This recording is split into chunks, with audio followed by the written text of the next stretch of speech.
வணக்கம். ஆதிகால அப்போஸ்தல சபை விசுவாசிகளுக்கும் பவுல் டிவி நேயர்களுக்கும் உங்களுக்கு ஒரு ஸ்டோரி சொல்கிறேன். எல்லாம் தெரிஞ்ச ஸ்டோரி தான்.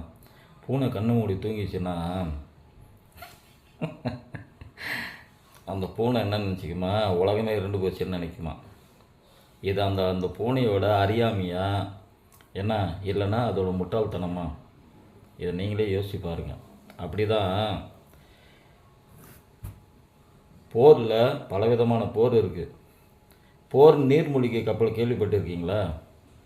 அந்த நீர்மூழ்கி கப்பல் தான் கொஞ்ச நாள் ஆதிகால அப்போஸ்தல சபையை என்ன மறைச்சி தண்ணிக்குள்ளே வச்சுருந்தோம். திருப்பி இப்போ வெளியே விட்டாச்சு.